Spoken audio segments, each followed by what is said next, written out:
ठीक बनी धनी बहरा में समाचार अपन सुनावा। तू कैसे बाड़ुए धनिया मुंह खोल के बतावा।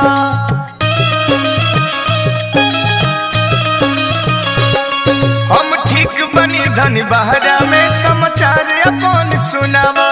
तू कैसे बाड़ुए धनिया मुंह खोल के बतावा।